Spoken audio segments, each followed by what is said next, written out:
Are you navigating divorce in a small town where everyone knows your business and has something to say about it? Gossip, judgment, and shame don't have to define your story. In this episode, we're exposing how to take your power back, reclaim your voice, and finally feel safe again, no matter what they say.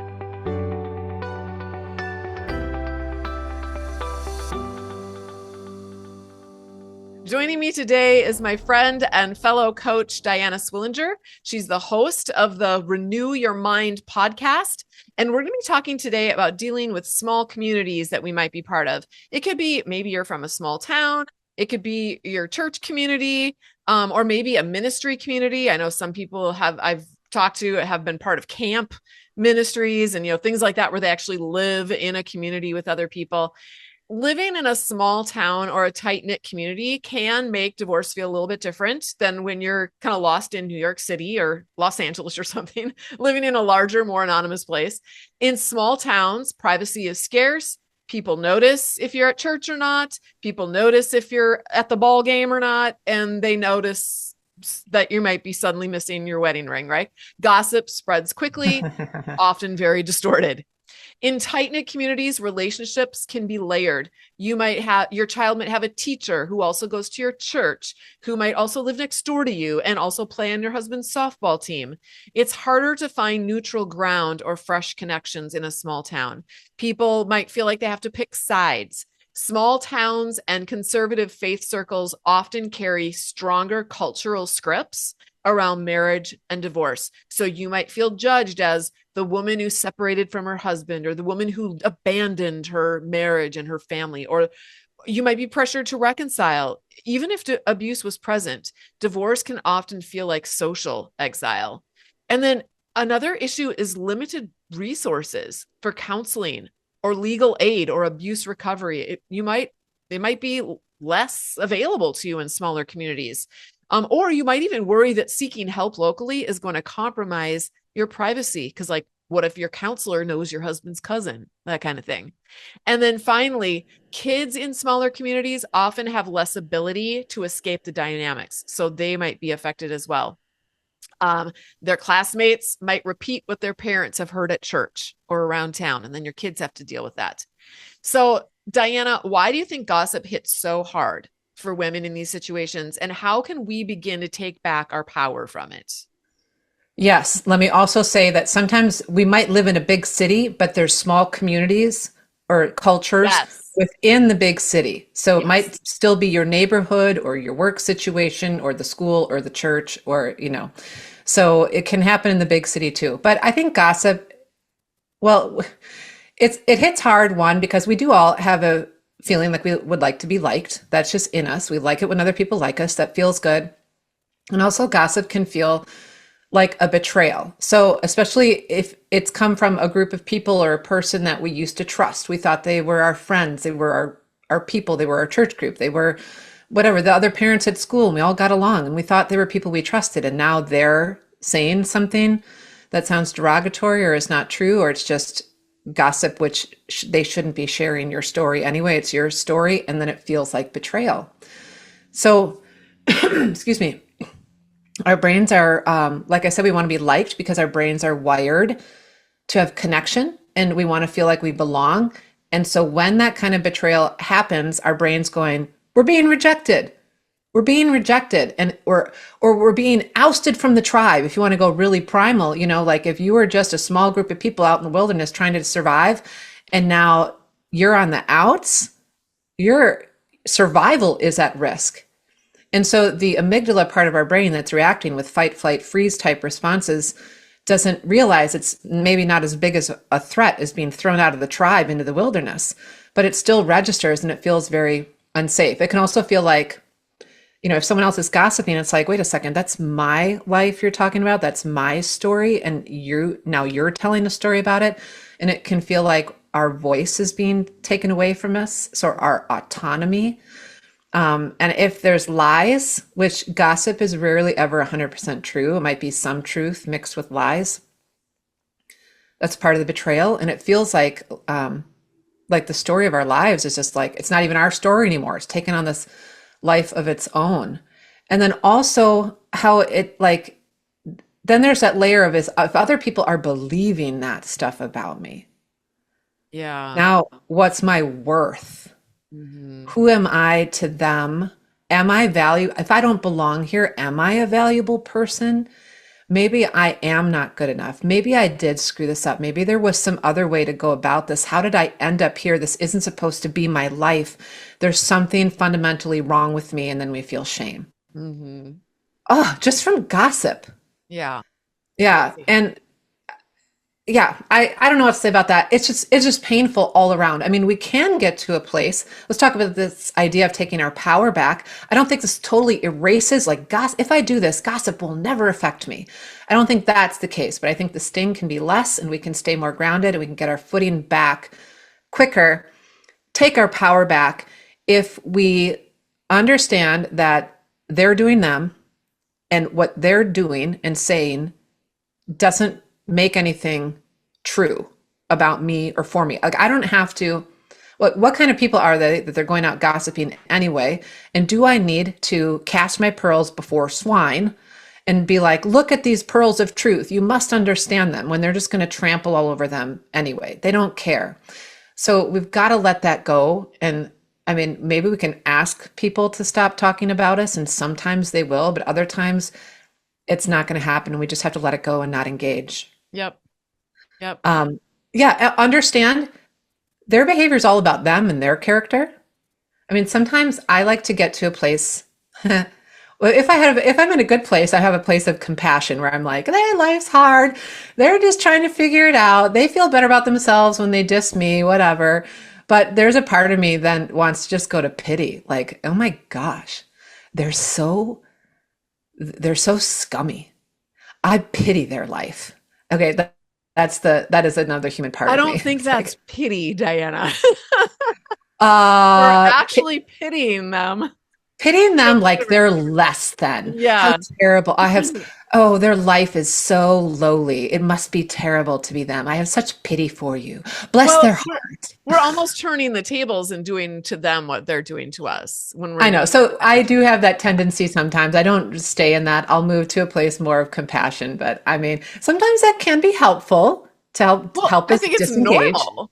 It's It's normal to normal. go through that. Yeah, for sure. Yeah, yeah. Okay, other ways to take our power back. I'd like to say, I think I said this on another episode. We were talking about like, let's just believe what God says. God says we're loved, we're chosen, we're valuable. And a lot of other people in this situation are probably going to tell you, just believe this. Just believe how much God loves you. Don't let that bother you.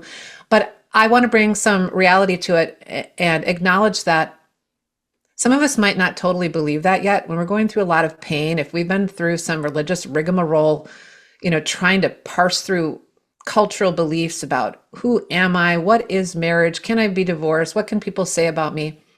And if we don't totally, and if our image of God gets screwed up in the process and we think he's a judgmental God and he thinks I screwed up too, we can't just do what everyone else wants us to do and just know that God loves you, you're okay.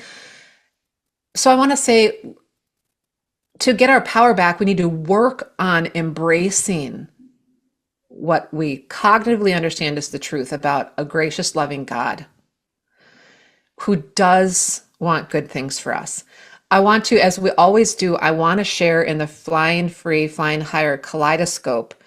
The best place to work on this is the Healing Your Relationship with Yourself course. Hmm. When other people are saying things about you that aren't true, or they're stealing your story or talking about you behind your back, if you're not solid in your relationship with yourself, it will be way more painful than it is when you start having your own back, when you heal parts in you that are broken and need to be seen and need to have attention and need to be validated, when you can really work on that relationship with you and become your own best supporter, you can get your power back when this stuff happens. Yeah.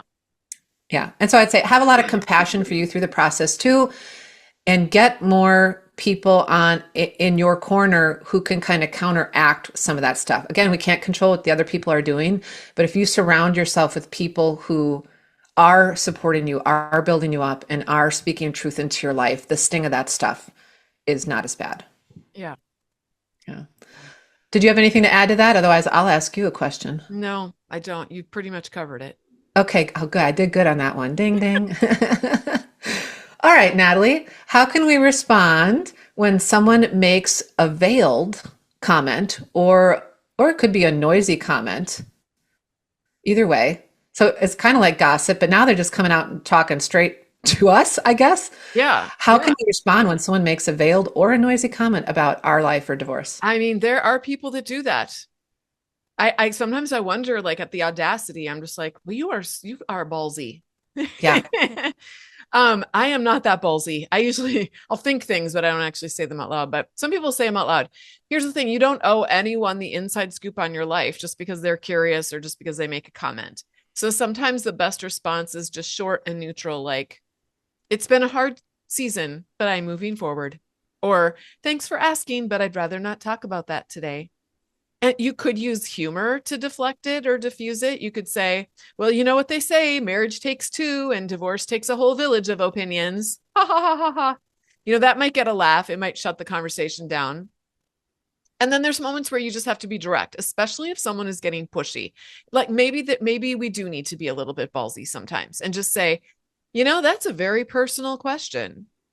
Or I appreciate your concern, but I don't talk about my divorce casually.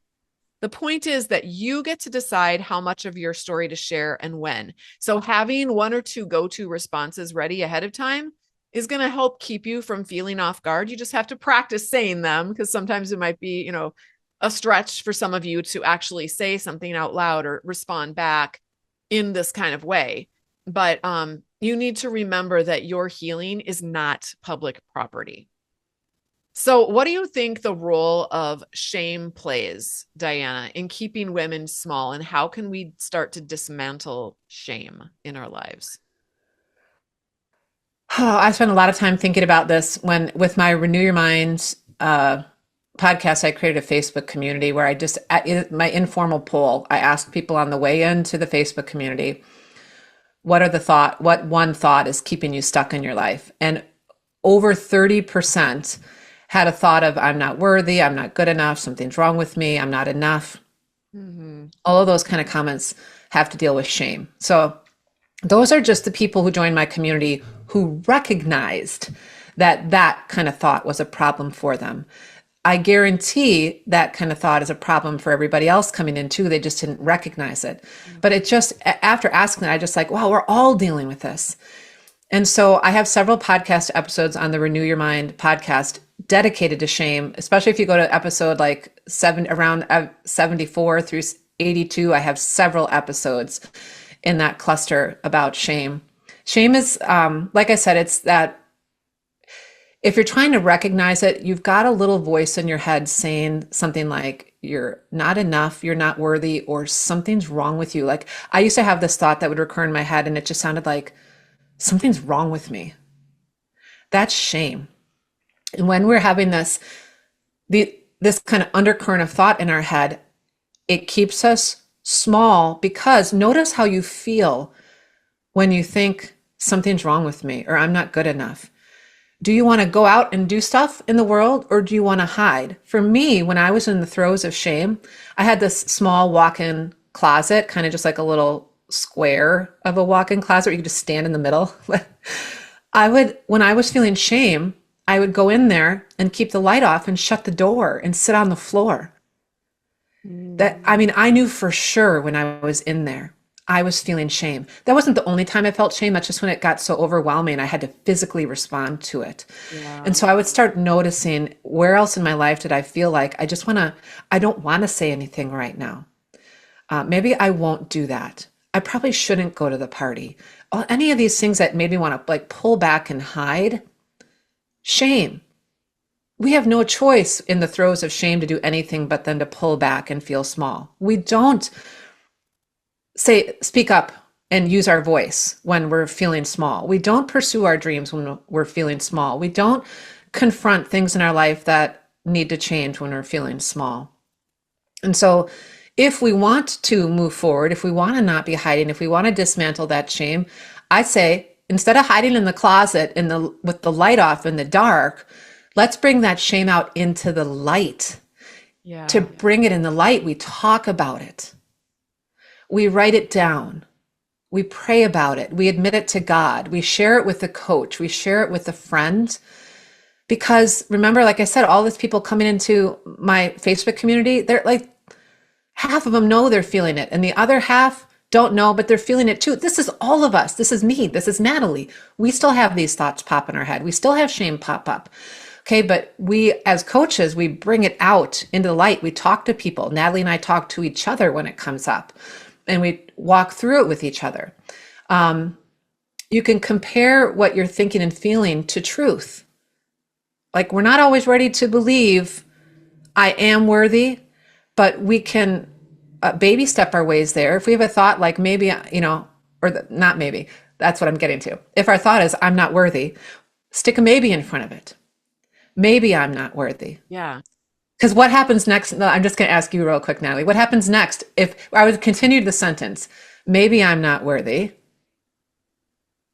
but maybe. Maybe. I don't know. Where are you going? Maybe I am. Just the opposite. Okay. Can you feel that? Sorry, I put you on the spot. Yeah. Maybe.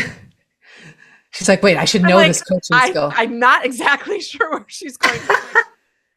I thought maybe you were going to try to talk about this is how we make like a bridge thought. So we go. This is before the bridge thought. Okay. It's just it's loose. This is you talk about tilling the soil of old thoughts. I have a podcast where I read what you said in the Flying Higher Kaleidoscope about tilling the soil with thoughts. I got your permission to read it on my podcast. But using the word maybe lets us loosen that belief up. Maybe I'm not enough. Yeah. Maybe I am. Yeah. Maybe I'm not worthy. Maybe I am. It helps. I think I do that with the word what if. Yeah. What if I am? Yes. Maybe, so I'm not worthy. And then I think that's my go-to. I think in my head, that's my go-to thing is, well, what if you are? What if I am? What if you are? Then what? What would life look like then? Yeah, I like that. That's more forward moving than the maybe even. Okay, so there's other questions you can ask yourself too. Like if you have these, if you're feeling shame, I would ask yourself, what am I thinking that has me, what am I believing about me that has me feeling this? And then ask yourself, do I want to keep believing that? Yeah. Is this belief that I'm not enough helping me? How is it actually making me feel? In light of all of that, do I want to keep this belief or do I want to work on believing something different? This is all about bringing shame into the light so that you depower it. Yeah. Yeah. All right. So thanks for letting me put you on the spot. Yeah. Wait, we don't think alike on all things, everybody? Okay. No. Okay. No, you and I definitely don't. Actually, don't. I think we seem like we think alike a lot, but we don't. Okay. But we land on the same truth, which is fun. We just take different trains to get there sometimes. We have different thought trains. Okay, Natalie, how do you decide which neighbors or acquaintances you can trust with your story? What people in your life can you trust with your story? And which ones should you not trust with your story? Yeah, I feel like we talked about this in a past episode where we talked about those concentric circles. Was it Stacy who had talked about that? Probably. Deciding who you can trust with your story after divorce, or I mean, honestly, after any painful experience that you go through, it's not about being paranoid. It's about actually exercising wisdom, because not everyone has earned the right to our vulnerability or to our story. Some people are safe because they listen without judgment. They are able to keep our confidence, and we can walk away from them and we feel lighter and not heavier. But others, you share a little piece of your heart and suddenly you're the subject of the next church prayer chain in a subtle way, or the latest round of neighborhood gossip. So a good rule of thumb is just to start small. Share a little if you want to, just to see how it lands and what happens with that information afterwards. Do they respect your privacy? Do they support you? Do they twist your words? their response is going to tell you everything that you need to know, but you don't owe your story to everyone who asks. I think a lot of us Christian women we've been trained to just overshare and to be vulnerable. Now, not everyone is, but I think a lot of us have that propensity because it shows that we're showing in good faith that we want to connect and we're willing to be vulnerable with them and we're hoping to have that connection. But we don't owe anybody that. Our story is sacred and we get to decide who's going to hold that story with care and respect, and also who maybe hasn't earned that privilege yet. Okay, so how do you coach yourself, Diana, are you ever afraid of what other people are going to think? Yes. Okay. So when you're afraid of that, Diana, I feel like Diana is a stronger person in this area than I am, but because I really struggle with this a lot. But anyway, Diana, how do you coach yourself? How would you coach me when fear Well, of you know what? That's actually a good point, and part of it has to do with having different personalities. We can take all the different personality tests, like you've talked about being INFJ. I'm like ENF, whatever the other last letter is. Though sometimes P, it's I think. INFT, ENFT. I kind of waffle between the two of those. Yeah. Oh, And so that's part of it. yeah. Yeah. Different Enneagrams. All these different personalities are going to make it different for us with how much weight we give to what other people think. But Yeah. I do care about what other people think. And I think that God made us that way. I believe that's a part of us that God put in us, this longing to be a part of the community of other people, this longing to bring respect and love. And if somebody else thinks something about us that is making us not a part of that group again, or touches on shame, like maybe something's wrong with me, then it does mess with us. So, okay. How do I coach myself or others about what other people think is I put it in a box. What other people think is going on in their head. Let's put a box around their head. It's in a box, okay, people? It's contained. Their head is an oval. It's in an oval.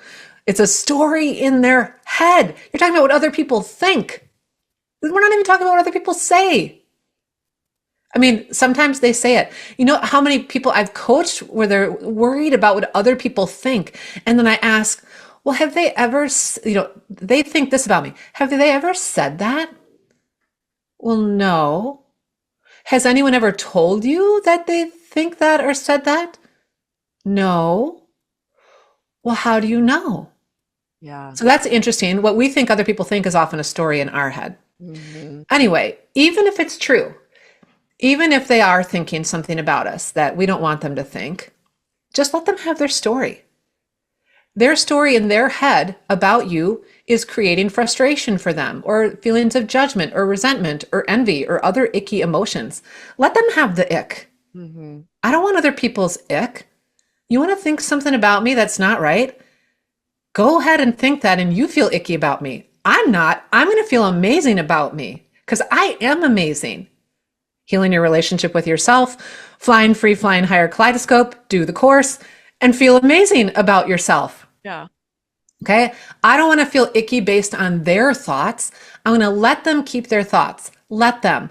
My sister said, let them to me in the year 2000, I believe. That's where I heard it first. Before Mel Robbins came out. Yeah. And then I wrote a Let Them blog in 2019. And then I think Mel Robbins read my blog and was inspired. Gosh. But funny. The point is, what other people think, we've got to just let them have that. That's their business. I don't want to be a part of it. And then I like to ask myself, like, okay, they're thinking that, or maybe they even said that. Fine. Now, what do I want to do for me? Because that's about them. What do I need? And then I just take care of me. Yeah. Yeah. All right, Natalie. Next question. How do you use body language and presence to project confidence even when you feel shaky inside? Yeah, so I think sometimes the hardest part of showing up in our own lives is projecting confidence when inside we feel terrified. And the secret is that confidence isn't always about what we feel, but it's what we practice. body language can do a lot of the heavy lifting. We talk about this in the I think it's the self-care course, actually. We talk about body language. And Amy Cuddy, I think that's her name, wrote a book. Do you remember the name of her book? I'm all of a sudden drawing a blank. She wrote a book about, and actually we studied this book in Flying Higher several years ago, about body language. And it's amazing how much body language and how we carry ourselves can create the feeling of confidence in our bodies. If we stand tall with our shoulders back and our chin up, if we make eye contact, even if it's just for a few seconds at a time, if we plant our feet firmly on the ground, when we take slower, deeper breaths, all of these things are signals to our body, to our nervous system that signal calm and authority. And so even the way we use our hands matters. If we gesture openly like this, instead of crossing our arms tight across our chest, think of it like wearing a jacket that's a little too big at first. You try on these confidence postures until it starts to feel like, hey, this is who I am. This feels like it fits. I think women especially are kind of taught even in the workplace and everything that we're supposed to make ourselves a little bit smaller. We kind of hunch our shoulders, we kind of close in on ourselves. And that actually makes us feel smaller and it makes us feel more insecure. You don't really see men doing that a lot. I mean, maybe you see, insecure men doing that, but for the most part, men take up space. They have big chests and they puff themselves out and they take up space because they sit with the man spread. Yes, the man spread.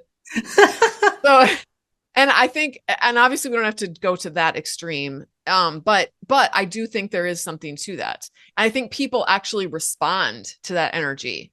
And over time, their response to you when you're showing up that way is going to help to retrain that shaky part inside of you.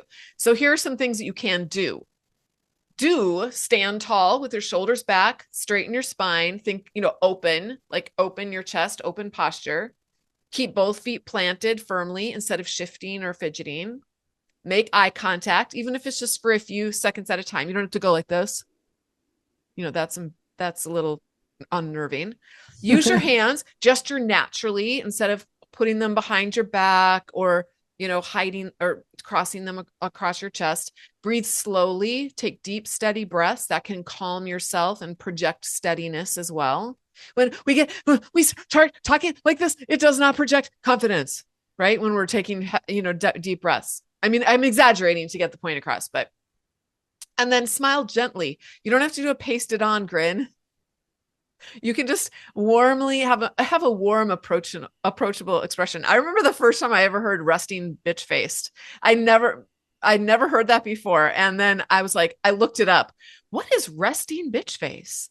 And then, of course, you'll get a whole bunch of images of if you don't know what that is, if anyone's listening, I don't know, maybe I'm the only backwards person here, but if you don't know what that is, Google it and then look at the pictures of it. And I was horrified to realize, I hope I don't have that. I really try hard not to have that. I try hard to look pleasant, even if I'm just standing doing nothing. Even when I'm mowing the lawn and my neighbors are out, I try to have a pleasant look on my face when I'm mowing the lawn. Here's some don'ts. Don't shrink. Avoid hunching or folding over in on yourself because that signals insecurity to yourself. I'm not talking about just to other people. It signals it to yourself. Don't fidget if you're constantly touching. Have you ever seen some people on social media? They're constantly going like this. Yes, I've seen that. What that would be like to just constantly be doing this to my hair. For those that are listening, she's just constantly pruning her hair. And looking at themselves. Wait, is pruning the right word? I'm looking at myself. And so anyway, then the other day I was just thinking about, what I was going to eat for dinner and no, don't do that. Or your jewelry or your phone, obviously. Don't dart your eyes. Have you ever been around someone where they're like this? Uh-huh. Yeah. And then, okay. And then what? Where they're not even really looking at you or paying attention. That also signals insecurity to them and to you. Mm-hmm. And then don't rush. Fast, choppy movements or speech can undermine your authority. I actually have a problem with that. Sometimes I talk really fast, even on the podcast, and I try to get it up, but it's mostly because we have a time frame and I need to make sure that we get it done before the time frame is done. But do you see how that undermines my authority when I do that? And we've already talked about crossing your arms. It creates distance. It's basically what it's doing. It's communicating, I'm closed and don't, and that doesn't, obviously that is a sign of also, like boundary and fear and or closeness to another person. And someone who has a sense of authority or confidence is going to be open because they don't have anything to be afraid of, right? Yep. All right. Okay, I love so this stuff. I love body language stuff so much. And I would say doing all of that stuff, but then also have this underlying comfort in your own skin is really going to help, which is part of just, again, thinking like my daughter used to make fun of me in a way, I guess. When I first started being a life coach, I was just going around telling everyone, I'm awesome. And so are you. I'm amazing. You're amazing. It was part of me rising that belief up within me and then wanting to call it out of other people. And somehow I've kind of pulled back. I'm like, I should bring that back. I want to go around telling everyone, you're amazing. So do all this body language stuff that Natalie just talked about and think, I'm an amazing person. yeah. I'm me. I'm unique. There's nobody else like me. And I'm amazing exactly as I am. You can feel, if you think that, you can feel your shoulders rise. Yeah.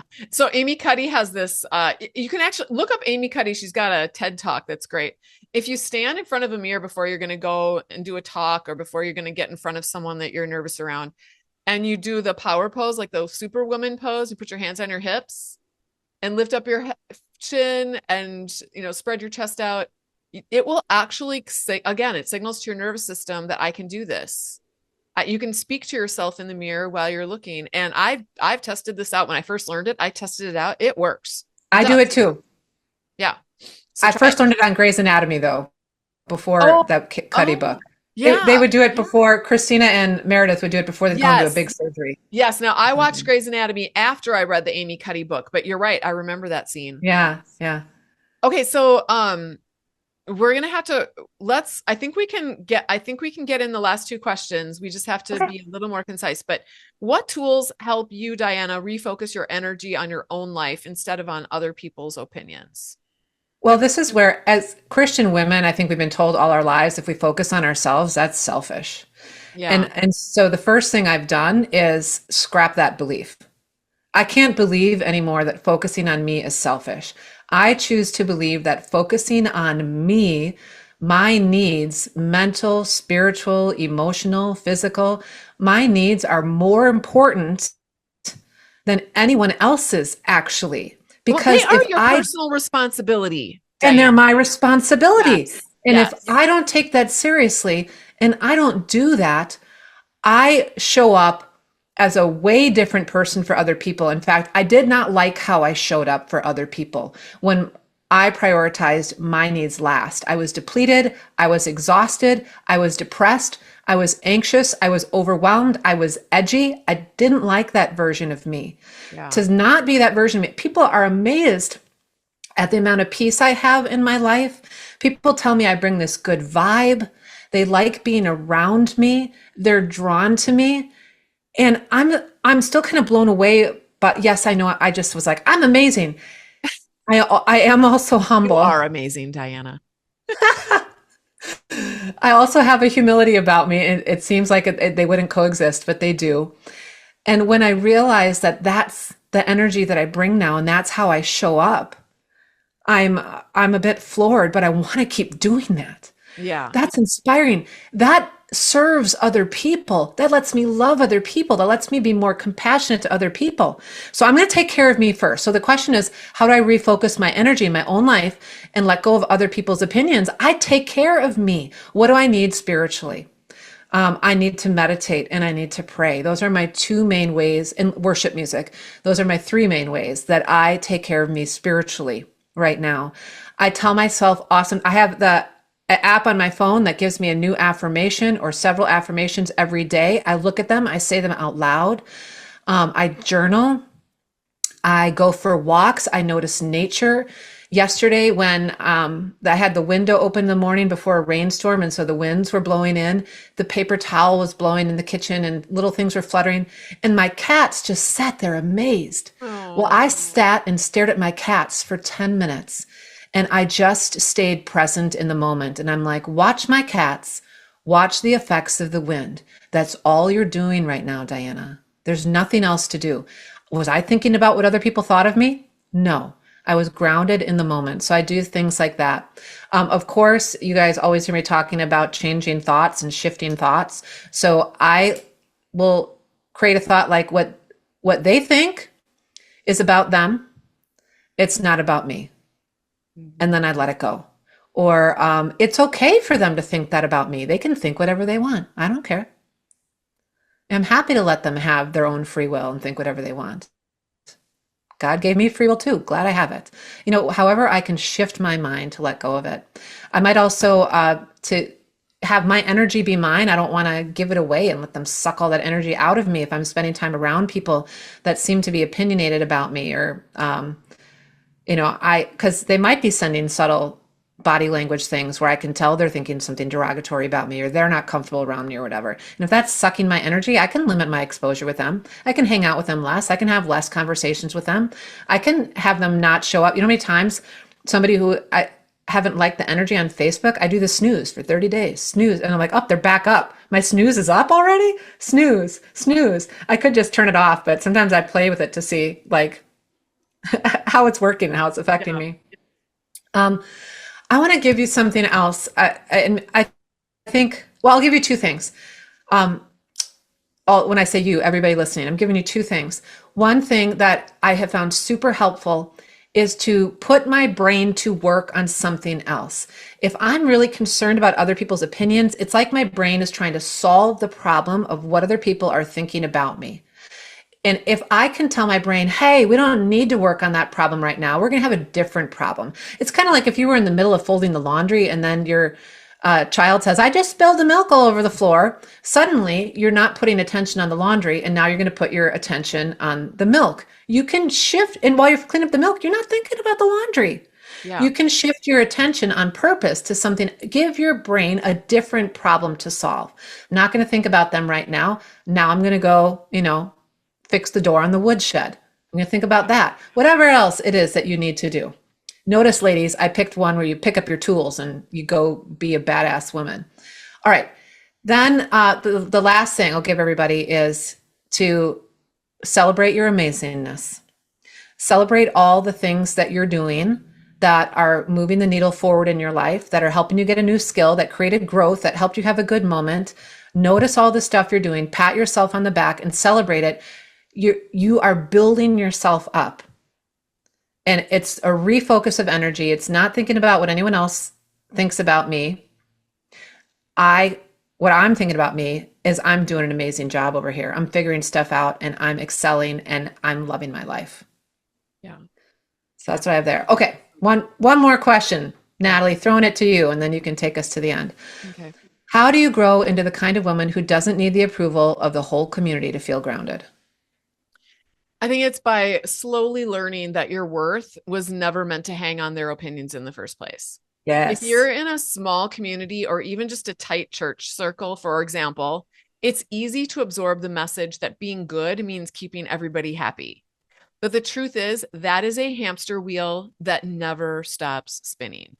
The real shift is going to happen when you anchor yourself into something a lot deeper, and that is God's love for you, your own core values, and your integrity. That is your compass. So you just start noticing, does this decision align with who I am and what I believe, or am I just doing it to avoid raised eyebrows? And the more you practice living from that inner place, the steadier you're going to feel. Yes, some people are going to disapprove. That is always going to happen. They might gossip, they might pull away from you, but their reactions, they're not your North Star anymore. Because you become rooted in the knowledge that you can disappoint people and you're still good. You can be misunderstood and you're still safe. You can be talked about and you're still deeply loved. That is when community opinion becomes background noise instead of the thing that's actually driving your life. All right, I want to read a review as we close. This comes from one of our Flying Higher members. She wrote, Thank you for these past 3 months of instruction and insight. I know without a doubt that God led me to you and Flying Higher. For the first time, I'm understanding what I was married to and why the confusion and pain were so great all those years of trying to have a happy marriage. I finally feel set free from the pain, the guilt, and the shame that weren't mine to carry. You combine teaching, coaching, spiritual inspiration, all blended together into the most nutritious mental smoothie. It tastes amazing. Here's another example of my growth from your classes. I was scrolling through Facebook and I saw a post about 7 rules to live by. And here were my thoughts. It's interesting how lists like this would make me feel judged or shamed in the past if I didn't follow those exact rules. Or I would feel uncomfortable or sad if the rule was one I felt was wrong or misplaced. I always felt like there was some expert who knew better than me how to live, or that I was a better expert if the rules went against my moral code. I think differently about that now. Now I can look at a list like this, thanks to your Flying Higher teachings, and I look at it simply as someone else's rule book. I can choose to take it for myself or not. I have no need to judge it and determine if it's worthy or if that person needs to be corrected, but I just simply recognize it as their rule book. I can also look at someone else's rule book and find some rules that look good, and I might choose to add them to my life. It is such a newfound sense of freedom and respect. It saves me so much internal conflict. Thank you, Natalie, for enriching my life and many others as well. And just so you know, I don't see you as the ultimate authority. You are not a cult. You have done an excellent job empowering us women to choose for ourselves. For this, I'm so grateful. But also, I love that you point us back to Jesus. That is such a beautiful gift. So I just want to say it's hard to capture everything. I touched on this a couple episodes ago. It's hard to capture everything that can change in your life when you actually join us and do this work with us.